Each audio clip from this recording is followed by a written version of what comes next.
होते हैं, लेकिन इनमें जो पलकों का चिपकना है वो ज़्यादा होता है। कंजक्टिवाइटिस में इम्पॉर्टेंट ये है जानना कि ये टच या स्पर्श से फैलता है। जैसे किसी ने आंख रब करी और फिर उसी हाथ से टॉवल को टच किया और फिर दूसरे ने वो टॉवल यूज़ किया, तो ये इन्फेक्शन बड़ी आसानी से ट्रांसफ़र हो सकता है। ज़्यादातर towels, cosmetics, pillows etcetera share करने से ये बढ़ जाता है। स्कूल्स और ऑफिसेस में भी ये बहुत जल्दी और तेज़ी से फैलता है। लोगों में एक बड़ी गलतफहमी है कि ये देखने से फैलता है, ऐसा नहीं होता, ये सिर्फ छूने से फैलता है, अगर हाथ के टच से। ज़्यादातर केसेस कंजक्टिवाइटिस के माइल्ड होते हैं और ये यूजुअली हफ्ते भर में अपने आप ठीक भी हो जाते हैं।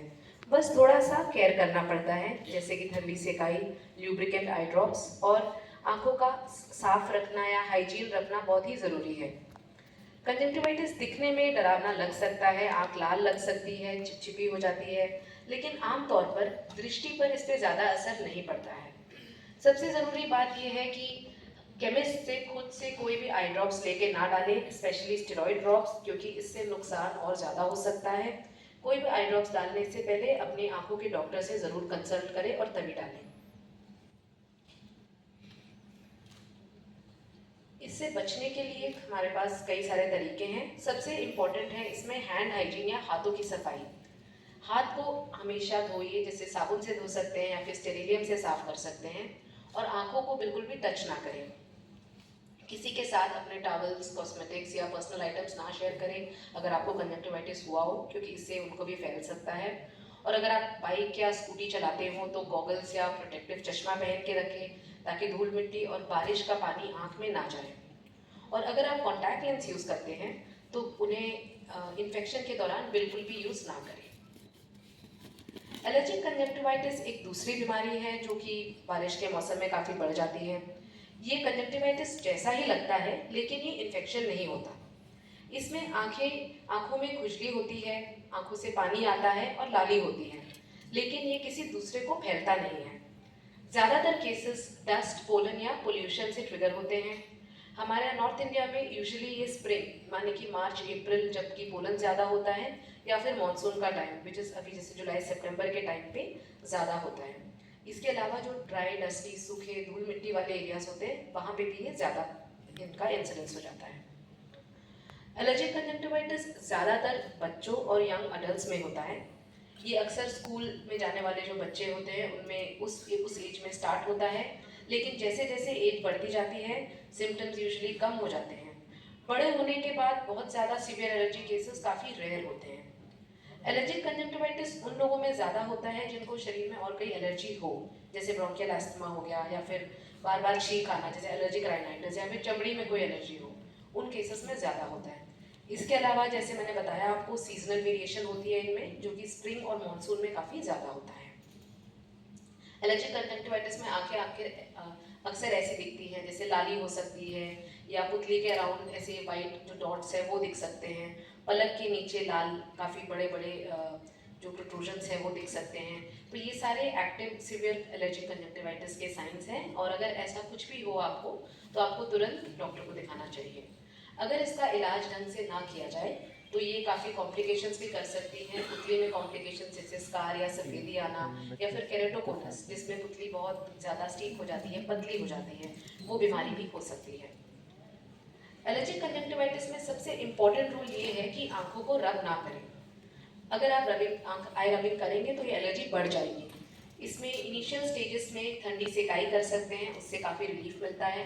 दूसरा, जो भी आपके एलर्जेंस है जिससे आपको ये हो रहा है, जैसे धूल मिट्टी, पोलन, गर्मी, उन सब से आप दूर रहें, उससे भी इसका ये कम हो जाता है। और अगर आपके सिम्टम्स ज़्यादा हो रहे हो तो आप ज़रूर डॉक्टर से मिलिए और वो आपको एंटी एलर्जिक ड्रॉप्स देंगे। इसमें एक इम्पॉर्टेंट चीज़ ये है कि आपको अगेन स्टोर से कोई भी दवाई लेके नहीं डालनी, क्योंकि कई बार जो आपको स्टोर में जो ड्रॉप मिलता है वो स्टेरॉइड होता है, और वो स्टेरॉइड्स आपको डाल के आराम तो मिल जाएगा, बट उसके साइड इफ़ेक्ट्स बहुत होते हैं, जैसे ग्लोकोमा या कैटरैक्ट। तो इसका इलाज भी लंबा चलता है। जैसे मैंने कहा, यूजुअली जब तक 18-19 साल तक नहीं होते, ये हर साल बच्चों को फिर होता रहता है, तो आपको रेगुलरली अपने डॉक्टर को तब तक दिखाते रहना है टू अवॉइड एनी कॉम्प्लिकेशंस। इसके अलावा मानसून के टाइम पे एक और चीज़ जिनका खास ध्यान रखना है वो है जिनकी आँख की सर्जरी हुई है। उनके लिए मॉनसून के टाइम पे इन्फेक्शन का रिस्क और ज़्यादा होता है। इसीलिए आंखों को साफ रखना बहुत ज़रूरी है। डॉक्टर के दिए हुए जो ड्रॉप्स है वो टाइम पे यूज़ करने हैं, और हमेशा हाथ जो है आंखों को टच करने से पहले अच्छे से वॉश करिए और क्लीन करिए। बारिश का पानी या धूल कभी भी आंख में नहीं जाना चाहिए, उससे आप लिए प्रोटेक्टिव चश्मा पहन सकते हैं, और जब बाहर निकले तो हमेशा छाता लेके निकलें। और अगर दर्द, लाली या ज़्यादा पानी गिरने की दिक्कत हो या नज़र कम हो तो तुरंत अपने डॉक्टर को दिखाएं, देरी बिल्कुल ना करें। जो लोग कॉन्टैक्ट लेंस पहनते हैं उन्हें भी बारिश के मौसम में ज़्यादा सावधानी रखनी चाहिए। हमेशा लेंस लगाने से पहले हाथ अच्छी तरह से धोइए और केवल ताज़ा साफ सॉल्यूशन का ही यूज़ करिए। कभी भी नल का पानी या बारिश का पानी इस्तेमाल ना करें। बारिश में स्विमिंग पूल में जब आप स्विमिंग करते हैं उस टाइम भी आपको कॉन्टैक्ट लेंस बिल्कुल भी नहीं पहनना चाहिए, और सोते समय भी कॉन्टैक्ट लेंस बिल्कुल नहीं पहनना चाहिए। एक और ख़ास चीज़ जिसका ध्यान रखना चाहिए वो है कि जो आपका लेंस केस है वो आपको रेगुलरली चेंज करना है, एटलीस्ट एवरी 3 मंथ्स। और जब आप उसे क्लीन भी करते हैं इस बीच में, तो आप उसे उसी सोल्यूशन से साफ़ करिए जो आपका कॉन्टैक्ट लेंस का सोल्यूशन है। उसे अच्छे से ड्राई होने दीजिए, फिर उसमें कॉन्टैक्ट लेंस रखिए। कभी भी नल के पानी से ना करें। और अगर आपको आँख में कॉन्टैक्ट लेंस पहनते हुए कभी लाली, दर्द या वाटरिंग कुछ भी लगे तो तुरंत उस लेंस को निकाल दें, उसे वापस केस में रख के इमीडिएटली डॉक्टर को दिखाएं। एक और जो कॉमन तो नहीं कहेंगे लेकिन जो एक सीरियस प्रॉब्लम है जो बारिश के मौसम में हो सकती है वो है पुतली का इन्फेक्शन। पुतली जो होती है वो हमारे आँख की सबसे पहली लेयर है, जो ये फर्स्ट पिक्चर में दिख रहा है, जो सबसे बाहर की ट्रांसपेरेंट लेयर है, हम उसे बोलते हैं, जिसे कॉर्निया भी कहते हैं। और कॉर्नियल इन्फेक्शन हो सकता है अगर आपकी आँख में चोट लग जाए, या आप गंदे पानी से अपने आँख को धो लें, या फिर कॉन्टैक्ट लेंस से रिलेटेड हो सकता है। ये ज़्यादातर तब होता है जब मतलब इनमें से कोई रिस्क फैक्टर हो। नॉर्मल लोगों में होने के चांसेस कम हैं, और इसके जो सिम्टम होते हैं वो आपके कंजक्टिवाइटिस से काफ़ी अलग होते हैं।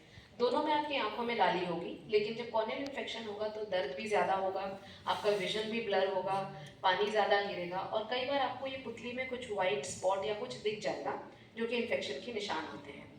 इनमें आपको अर्जेंटली आंखों के डॉक्टर को दिखाना होता है, क्योंकि अगर आप इसमें सही ट्रीटमेंट सही वक्त पे नहीं स्टार्ट करेंगे तो आपको परमानेंट विजन लॉस हो सकता है। वैसे तो इन्फेक्शन किसी को भी हो सकता है, लेकिन कुछ लोगों को उसका ज़्यादा रिस्क होता है। जैसे जो लोग बाहर काम करते हैं, फार्मर्स हो गए, गार्डनर्स हो गए, उनको ज़्यादा रिस्क है। जैसे मैंने कहा कॉन्टैक्ट लेंस यूजर्स को ज़्यादा रिस्क होता है। जिन लोगों की अभी रिसेंटली सर्जरी हुई है उनको ज़्यादा रिस्क होता है।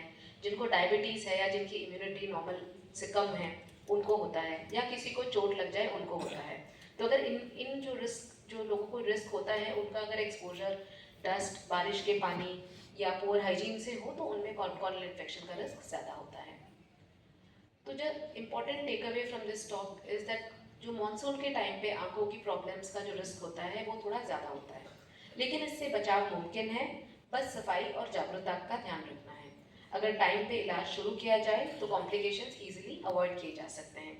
अगर आपको किसी भी सिचुएशन में आंखों में पेन हो, या अगर आपको कोई वाइट स्पॉट दिखे आपकी पुतली पे, या अगर विजन एकदम से ड्रॉप हो, और अगर एक आध दिन में आपके सिम्टम्स नहीं बिल्कुल कम हो रहे, तो आपको इमीडिएटली डॉक्टर को दिखाना है। हाथ की हमेशा सफाई मेंटेन करें, आंखों को टच करना अवॉइड करें, हमेशा क्लीन टिश्यूज़ यूज़ करें। अगर कंजक्टिवाइटिस हो, हैंकीज, टॉवल्स वगैरह शेयर नहीं करना। प्रोटेक्टिव ग्लासेस पहने, स्पेशली अगर आपका एक्सपोजर हो as an a bike rider. और एक बैलेंस डाइट खाएं जिसमें वाइटामिन, मिनरल्स वगैरह अच्छे से हो। एंड कभी भी आंखों में रेन वाटर या नल का पानी स्प्लैश ना करें, और किसी भी प्रॉब्लम के लिए केमिस्ट शॉप में जाके कोई ड्रॉप लेके नहीं डालनी अपने आप से। आज का ये जो हमारा पब्लिक लेक्चर है ये नेत्र